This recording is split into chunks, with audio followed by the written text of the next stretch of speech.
Audio book वाङ्मय 34 भारतीय संस्कृति के आधारभूत तत्व चैप्टर 1 पार्ट 38 बौद्धिक आलस्य छोड़ें। बौद्धिक आलस्य हमें छोड़ना ही चाहिए। अंधकार में भटकने की प्रवृत्ति से बचना ही चाहिए। हमें अपने विचार क्षेत्र में प्रविष्ट हुई हर मान्यताओं को खरे खोटे की कसौटी पर कसना चाहिए और देखना चाहिए कि इनमें क्या उपयुक्त और क्या अनुपयुक्त हैं। अंधविश्वासों से हमें पीछा छुड़ाना ही होगा। उनसे लाभ कुछ नहीं, हानि बहुत है। ऐसे ही अनुपयुक्त विश्वासों में एक है बहुचर्चित भाग्यवाद। इस मान्यता पर विश्वास करने से हमारी क्रिया शक्ति कुंठित होती है, निराशा घेरती है, उत्साह शिथिल पड़ता है और हीनता की वृत्ति उदय होती है। आत्मनिरीक्षण, आत्मशोधन और आत्म विकास का अवसर ही चला जाता है। जब अभावों और असफलताओं के संबंध में अपनी त्रुटि होने की बात सोचने की अपेक्षा भाग्य दोष मानकर मिथ्या आत्मसंतोष कर लिया जाए तो फिर कोई क्यों अपनी गलती ढूंढेगा और क्यों उसे सुधारेगा। इस जंजाल में दूसरों द्वारा ठगे जाने की पूरी गुंजाइश है। ग्रह नक्षत्र के एजेंट आमतौर से ऐसे ही मूढ़ विश्वासियों को ग्रह शांति के नाम पर बुरी तरह ठगते और अपना उल्लू सीधा करते रहते हैं।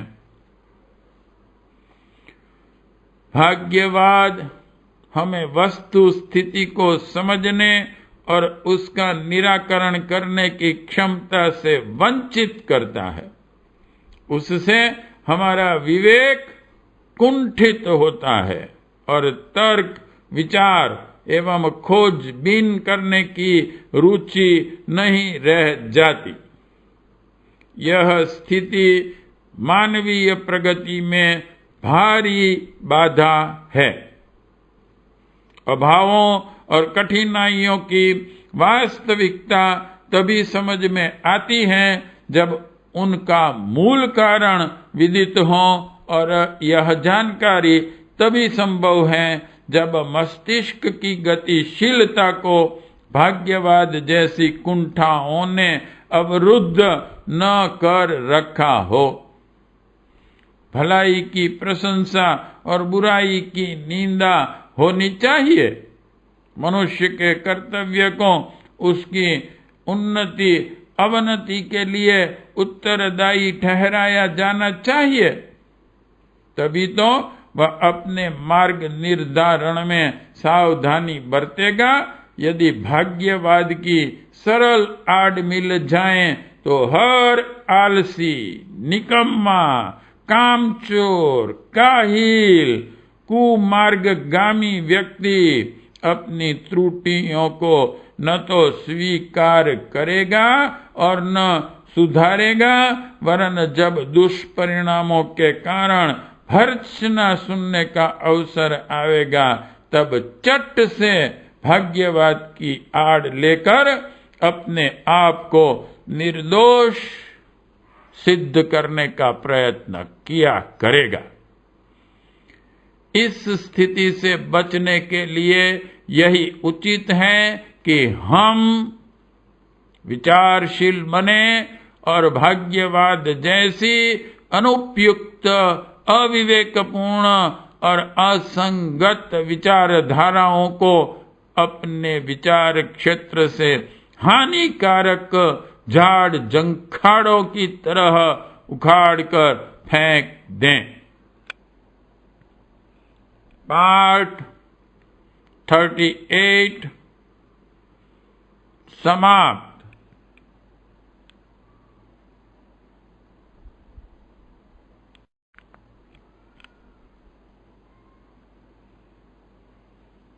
ऑडियो बुक वाङ्मय 34 भारतीय संस्कृति के आधारभूत तत्व। चैप्टर 1 पार्ट 39 कर्म से भाग्य का निर्माण। भाग्य का दूसरा नाम कर्म भी है। कहते हैं हमारे कर्म में ऐसा ही लिखा था।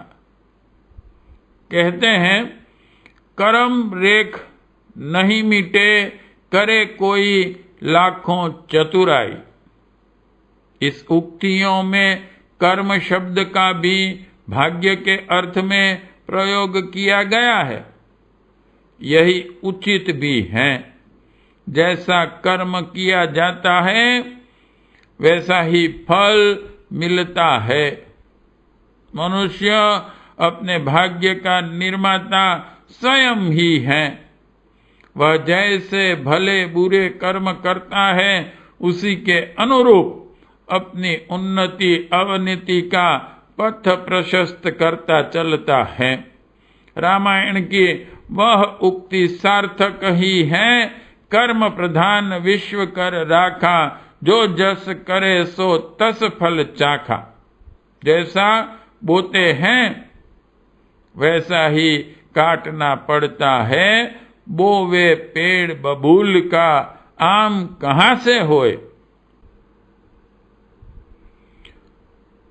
कर्म में क्या लिखा है, क्या लिखा कर लाए हैं, इस खोजबीन में समय नष्ट करना सर्वथा निरर्थक है।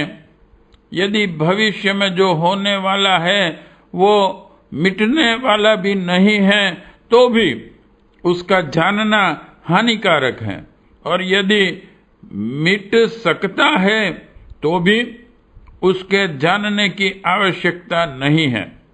मान लीजिए कि अपनी या अपने किसी प्रिय जन की इतने दिन पश्चात मृत्यु होने वाली है।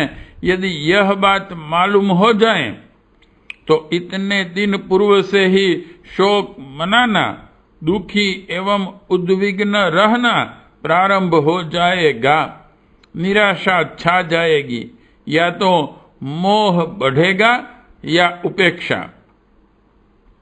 भविष्य जानने के कारण उत्पन्न हुई इस मानसिक अस्त व्यस्तता के कारण साधारण दैनिक कार्यों में भी कठिनाई उत्पन्न होने लगेगी। स्पष्टतः क्षुब्ध व्यक्ति न तो किसी से ठीक तरह व्यवहार कर सकता है और न उसका कोई काम ही ठीक तरह हो पाता है। फलतः नए नए दुष्परिणाम सामने आने लगते हैं। यदि यह बुरा भविष्य पहले से प्रतीत न हुआ होता तो अंतिम समय तक सामान्य स्थिति बनी रहती और जो कष्ट होने वाला होता समय पर हो लेता। यदि भाग्य किसी जप पूजन आदि से टल सकता है तब उसका कोई महत्व ही नहीं रहता। उपाय करने से जो बदल गया वह भविष्यता कैसी। उसे तो एक खांसी जुकाम जैसी छोटी सी संभावना मात्र समझना चाहिए, जो साधारण दवा दारू से अच्छे होते रहते हैं। थोड़ी सी पूजा पत्री करा देने पर जो शनिचर या राहु अपना दुष्परिणाम बंद कर सकता है, जो संभावना किसी के आशीर्वादी वरदान या अनुष्ठान से टल सकती है, उससे कुछ भी डरने की आवश्यकता नहीं है। उसे किसी और उपाय से भी टाला जा सकता है। जो जुकाम होम्योपैथी की दवा खाने से अच्छा हो सकता है, उसके लिए आयुर्वेद, एलोपैथी, प्राकृतिक चिकित्सा जैसे उपचार भी कारगर हो सकते हैं। पूजन के अतिरिक्त सत प्रयत्न और उत्साहपूर्ण परिश्रम भी वह उपाय हो सकता है जिससे हम अब तक की कठिनाइयों एवं बुरी परिस्थितियों को बदल सके और भविष्य के लिए अशुभ संभावनाओं के स्थान पर आशाजनक परिस्थितियां उत्पन्न कर सकें। पार्ट 39 समाप्त।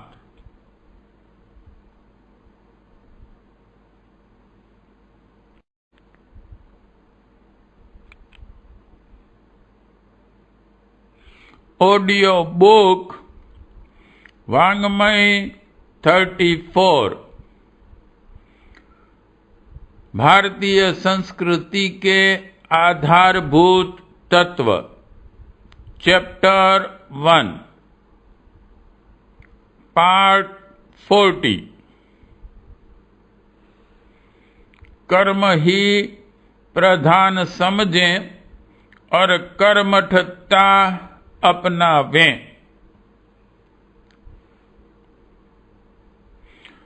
वस्तुतः इस संसार में कर्म की ही प्रधानता है। भाग्य यदि कोई वस्तु होता भी हो तो उसे अपने कर्मों का प्रतिफल ही कहना चाहिए। कर्मों के द्वारा यदि बुरे भविष्य के बुरे परिणामों की स्थिति हमने उत्पन्न की है तो यह भी कर सकते हैं कि श्रेष्ठ कर्मों का संबल पकड़ें और उज्जवल भविष्य का निर्माण करें। आहार में असंयम बरतने से पेट का दर्द हमने ही उत्पन्न किया। वह दर्द कोई अमिट भाग्य रेखा नहीं है। औषधि लेकर उसका उपचार करके जितने समय तक दर्द की संभावना थी उसे कम या समाप्त भी कर सकते हैं। इसी प्रकार यदि पिछले दिनों कोई अशुभ कर्म किए हैं और उनके फल स्वरूप बुरे भविष्य की संभावना बन भी गई है तो नया सत प्रयत्न उसे समाप्त भी कर सकता है। वाल्मीकि डाकू थे।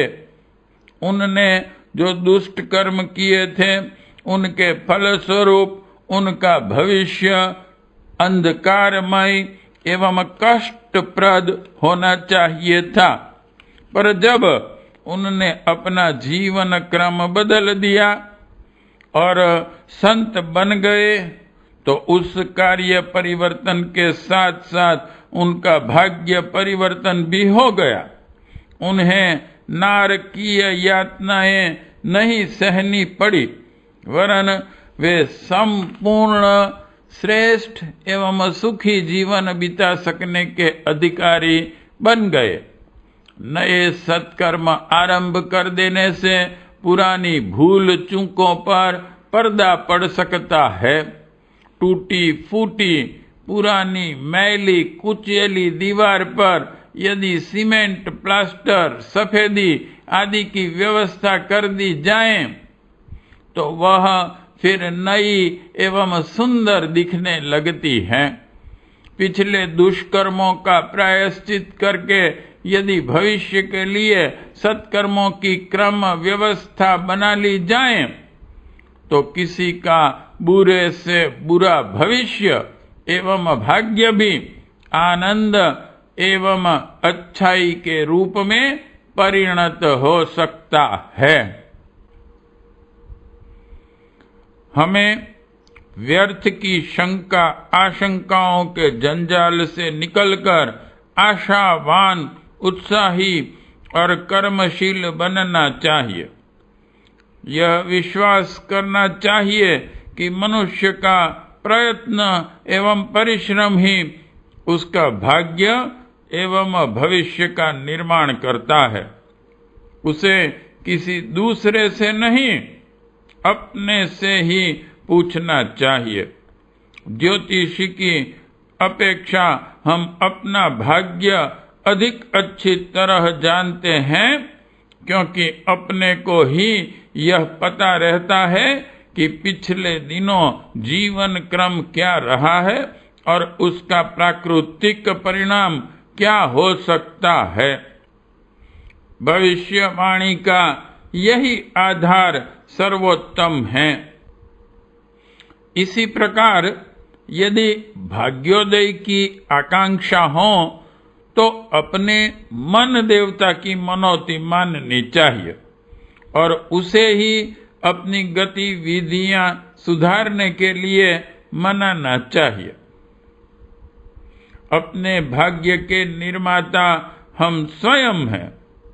भाग्य और कुछ नहीं, पुरुषार्थ की छाया मात्र है। कर्मशील व्यक्ति का भाग्य अनुच्चर की तरह उसके पीछे पीछे फिरता है। गंभीरता पूर्वक अपनी कार्य पद्धति एवं विचारधारा में रहने वाली त्रुटियों को ढूंढना चाहिए और उनके सुधारने के लिए तत्परता पूर्वक कटिबद्ध हो जाना चाहिए। हमारा भाग्योदय होकर रहेगा, भाग्यवान बनकर रहेंगे। पार्ट 40 समाप्त।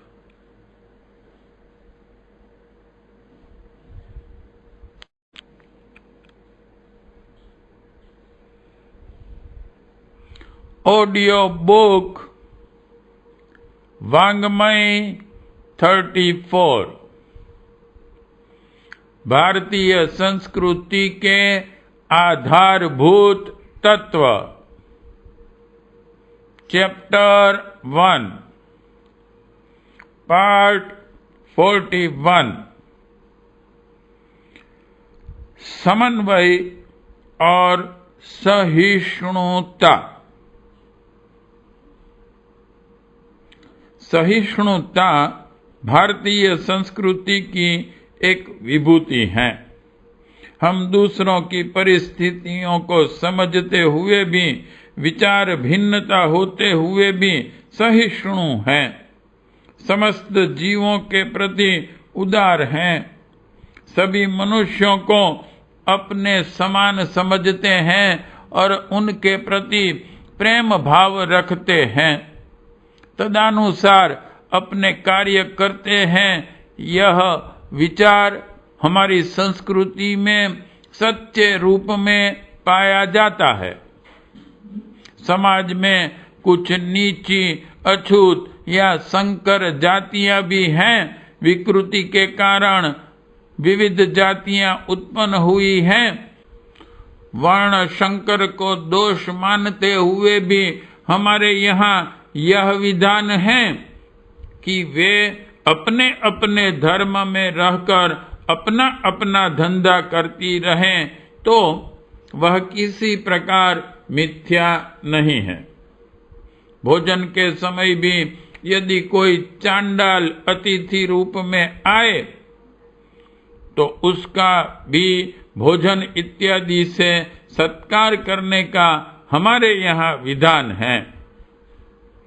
इस संस्कृति में बीज शुद्धि का विचार विशेष होने से अपने अपने वर्ण में विवाह करना उचित माना गया है। उच्च वर्णों में उच्च संस्कार भरे हुए हैं। यदि उच्च वर्णों में ही विवाह इत्यादि संबंध करेंगे तो बीज शौच बना रहेगा। बीज में खराबी नहीं आनी चाहिए, अन्यथा सारा समाज ही अपने संस्कारों को दूषित कर लेगा। इसलिए स्त्रियों में बीज शौच का महत्व है। हमारे यहाँ कहा गया है, अपने मनोभावों को छिपाना नहीं चाहिए। मनुष्य को असहिष्णु नहीं होना चाहिए।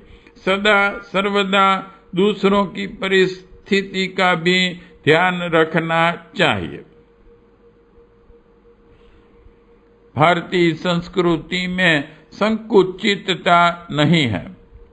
वह यह स्वीकार करती हैं कि प्रत्येक मनुष्य का दृष्टिकोण, विचार, अनुभव, अभ्यास, ज्ञान, स्वार्थ, रुचि एवं संस्कार अलग अलग होते हैं।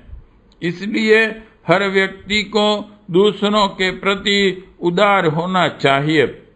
अपने से किसी भी बात में मतभेद रखने वाले को अज्ञानी मान लेना उचित नहीं है। ऐसी असहिष्णुता ही बहुधा झगड़ों की जड़ होती है। एक दूसरे के दृष्टिकोण को समझकर समझौते के मार्ग से चलना उचित माना जाएगा। पाठ 41 समाप्त।